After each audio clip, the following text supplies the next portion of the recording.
explain. I will not tell the beginning of the dream, but I went into the house. I was told the house was blocked from entrance. And I said, well, damn the consequences, and I jumped over. I went into the house. I locked the door. My father-in-law was coming down the stairs, but I didn't know he was coming down. No. Listen, let me tell you something. I want to correct you.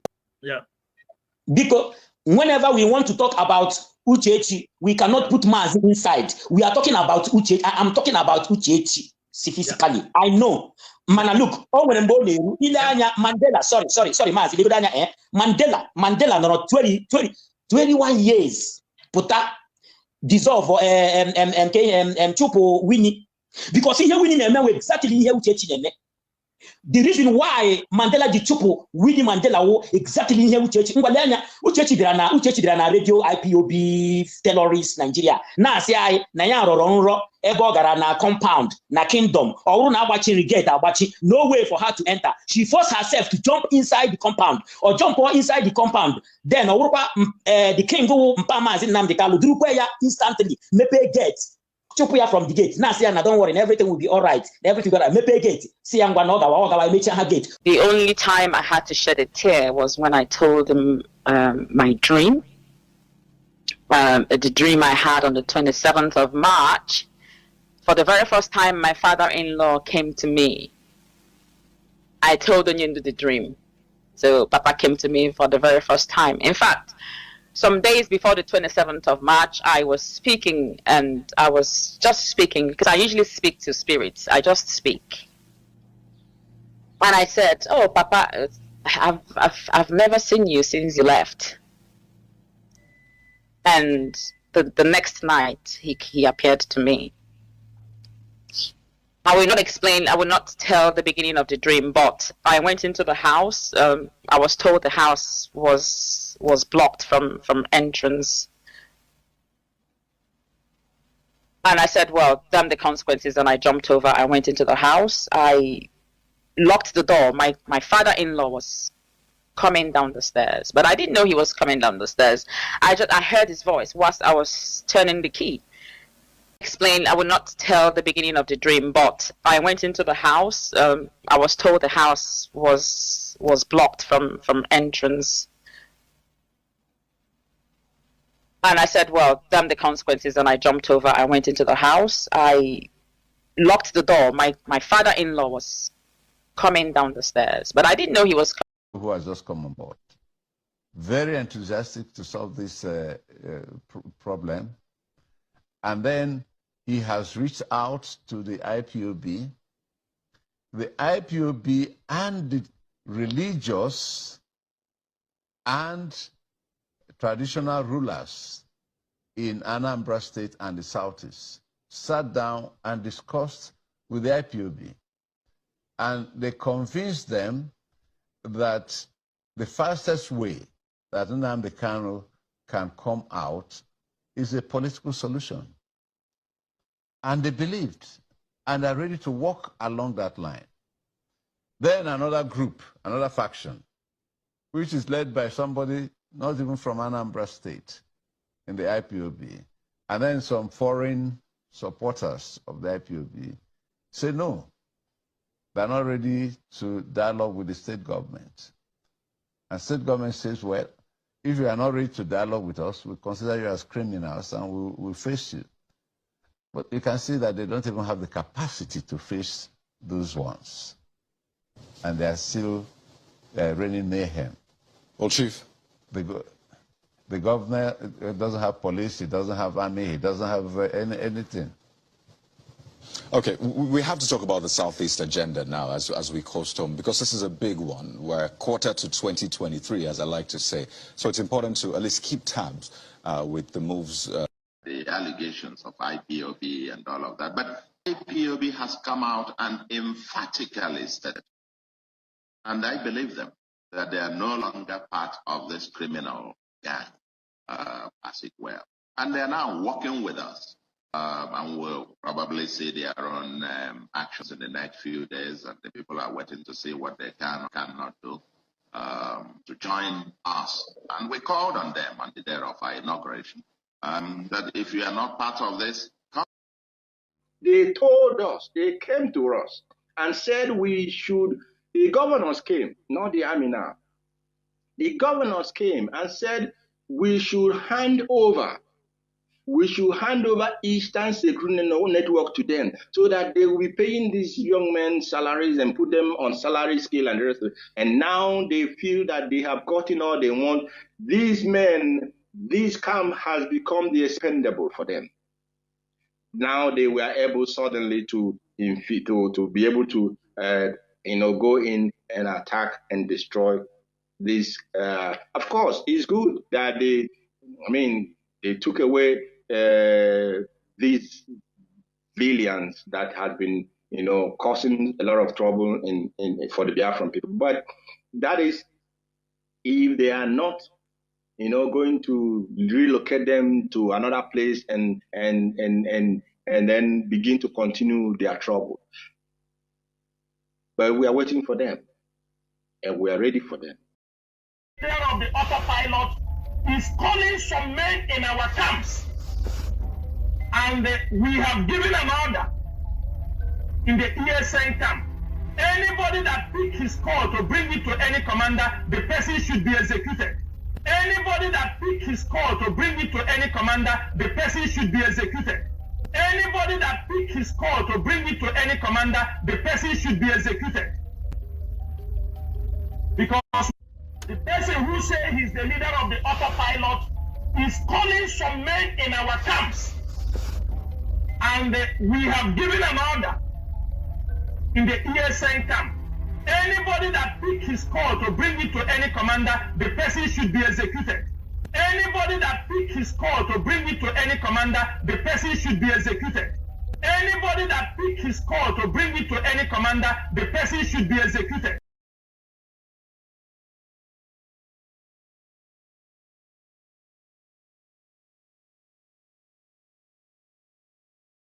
I am not telling you, ask Barrister Ejiofor. Did any governor told him that they are rounding up on Mazen Nnamdi Kanu? Ask, I don't want to mention some names, but there are people. I got yes, yeah, there are people before that time when they had that meeting in Enugu where all the governors gathered. That was the day the meeting was sealed. But our leader somehow is also, he had his own mind. You understand me? Even if you give him a security tip, sometimes you all had it. So then taking advantage of hostilities in the southeast, but not to them. They don't know the kind of role I'm playing to make sure there's peace in our land. Because some people are benefiting, they are benefiting from the hostilities.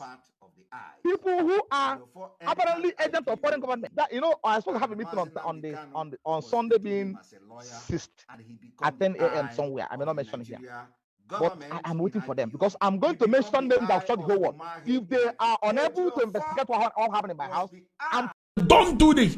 Barrister Ejiofor became #1 enemy of Mazen Nnamdi Kanu's siblings.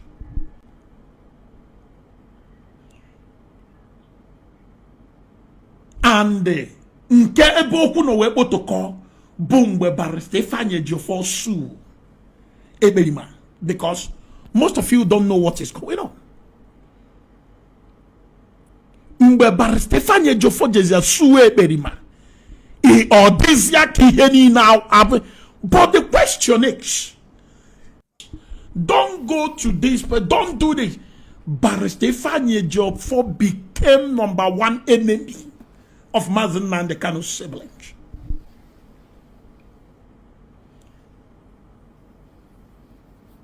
And nke ebe okwu no wekpo toko bụ mgbe Barrister Ejiofor sue Ekperima, because most of you don't know what is going on. Mgbe Barrister Ejiofor jezi sue Ekperima,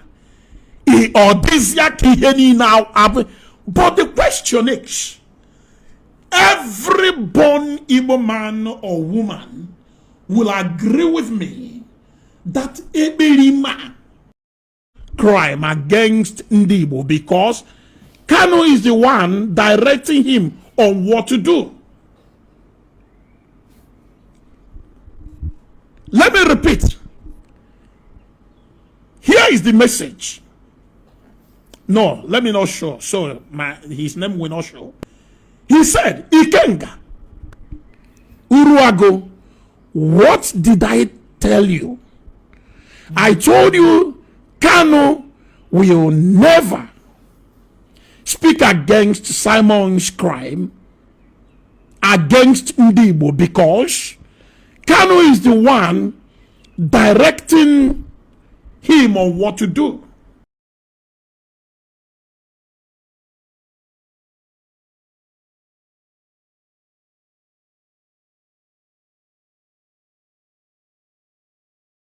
Yeah, all right, no problem. So I'm calling from Las Vegas, United States. Okay. So I want to ask you, I glanced through your video right now. Is it the first time you're watching me? This is my first time I'm watching you. I just all right. stumbled through your videos right all now. right. So I want to ask you a question. I heard you talking about the self-referendum going on. Yes. You said those guys are eight persons. Yes. So I want to ask you a clear question. Obviously you belong to the US. The straightforward question: what is the US doing to restore Biafra? The US is at the moment is not restoring Biafra. We are trying to create awareness to waking people like you up and others in Biafra land to know that we need to be free, because we can't do it alone. We have a population that are misled to believe that Nigerian government is there for them to cater for their needs. So you cannot get your referendum where you've never carried your people along, where you've never waking your people up to know they need to be free. So what we are doing now is we are creating awareness. We are not rushing. We know what is holding Biafra.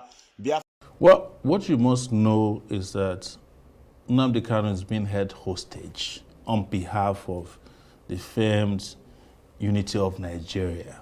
That's what it's all about. It's as simple as that. If you mention his name in certain circles, they don't want to hear it because they feel like he threatens the real estate called Nigeria.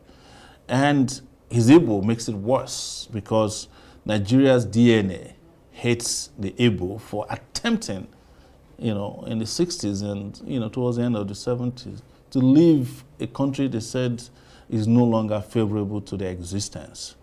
But I keep saying, and I will repeat here again, is there any Nigerian out there in their majority who has not mentally seceded from Nigeria? Not many. That's why people are living in droves.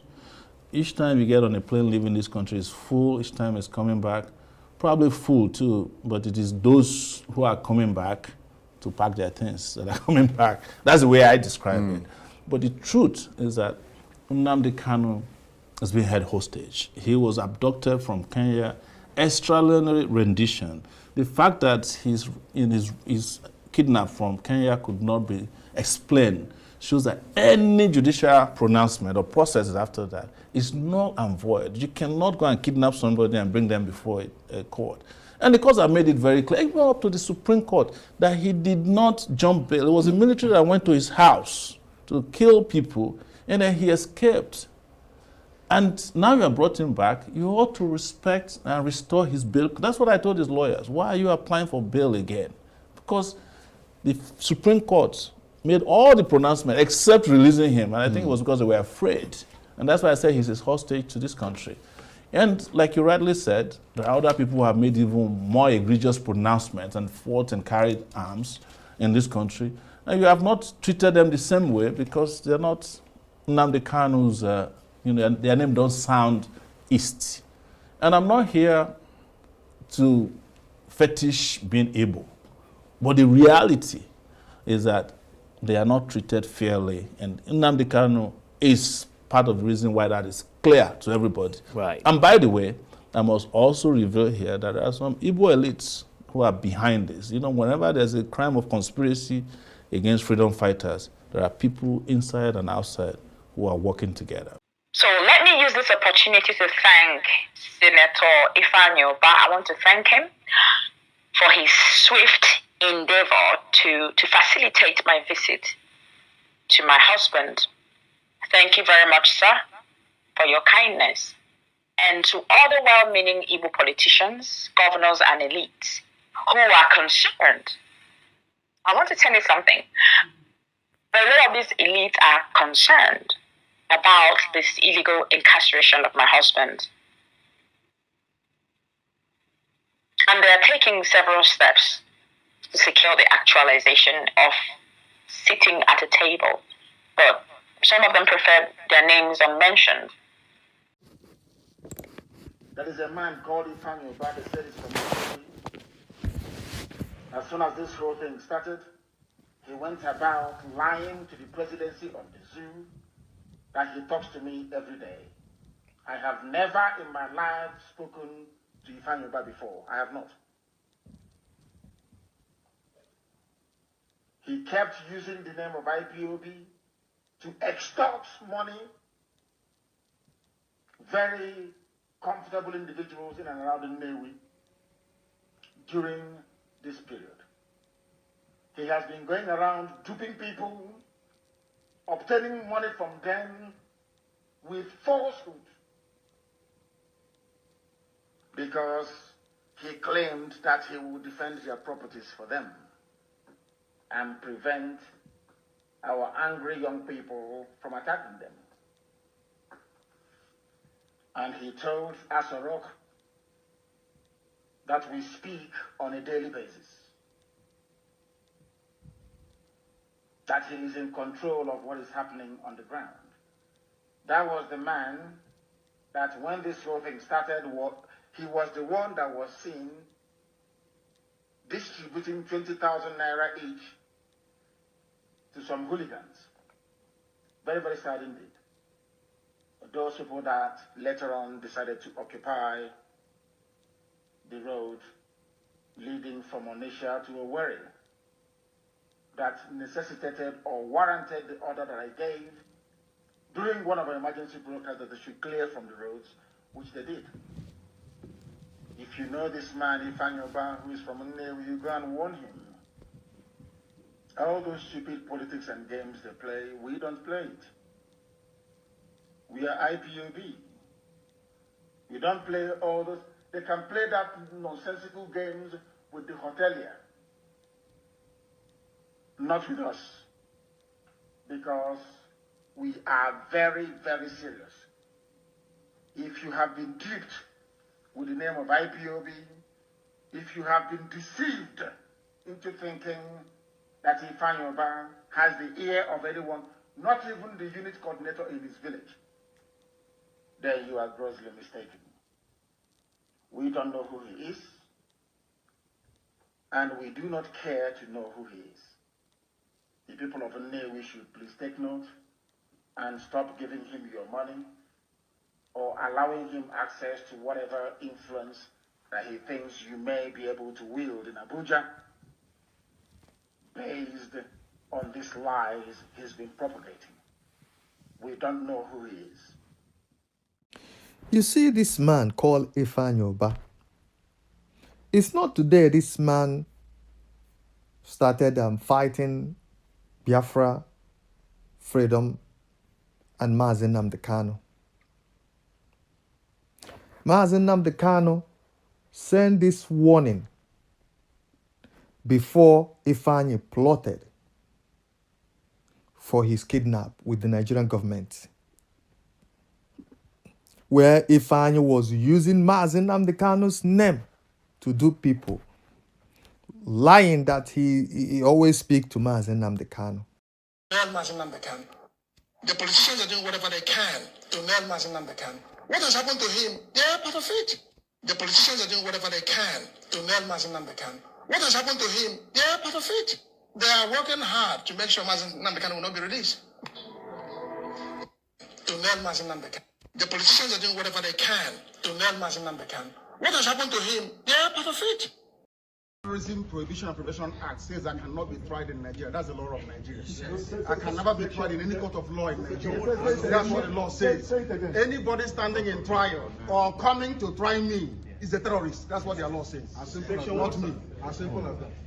Section 2, subsection 3F of Terrorism Prevention and Prohibition Act. That's what it says.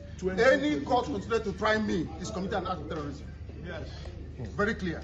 You cannot violate a treaty that Nigeria entered into and then come to try that very person. Is not done anywhere in the world. So you must be aware of that. So that is why there is all these ridiculous delays. That is what Supreme Court said. I did not jump bail. My home was invaded.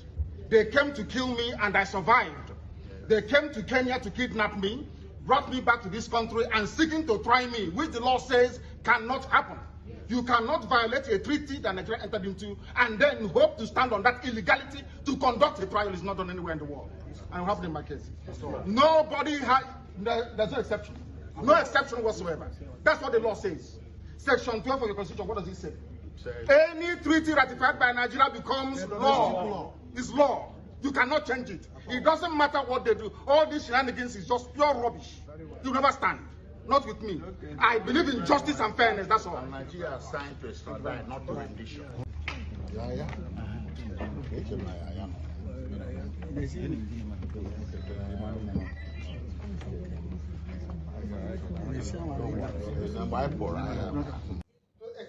But that's what you wrote. You said here, my lord, that the defendant has now applied for bail. Now, as I've said earlier, bail is a discretion of the court, taking into consideration all the conditions laid down in Muhammad Abacha v. State. At this stage, I am of the opinion that to make or take a stand on the bail application without first hearing and determining the issue that is glaring in the face, which is the absence of the defendant from the court since 25th of April 2017 until he was produced on the 29th of June. My lord, which was exactly what the Supreme Court did. They said that he did not jump bail. These criminals came to my house to kill me. That's what the Supreme Court said. This is in your own court, my lord. So I cannot understand, my lord, why my trial will be conducted contrary to the Constitution of Nigeria that said I must have free and unfettered access to my counsel. It's here. This is the law of Nigeria. How to identify messenger of Lucifer? Anybody in IPOB or anybody that on general DSS dungeon puta say na Nnamdi Ezebiro zuru ozi, Supreme Commander of the Indigenous People of Biafra, na o zuru ozi ka ejie Chikedoziem na Chikedoziem na ya nwa aka na ya jide nke oji. That person zuru ozi ahụ wu Lucifer. Any man or a woman na family I.O. Kanu, His Majesty Potrani, ne promote Chikedoziem, ne meka, ne nye a good image. That person was enemy of Nnamdi Kanu. It is obvious for the past 2 years that Oji, more than 30 Oji, Supreme Commander Jiri Chikedoziem and wake omene. Rather omene the opposite. South Africa na baharara. Germany na baharara. I know na court case. Italy na baharara. England a collapse on. So only any family member Mazi Nnamdi Kanu watching hinde ne kuna Chikedoziem wejibo mad. That man or woman who an idiot. Ya wuru nwanne Mazi Nnamdi Kanu or an idiot. Ya wuru nwanyị alụrụ alụ or a useful efulefu eriri ego eji lụọ nwanyị ha kara iji zụrụ atụrụ maka atụrụ ka ya. How to identify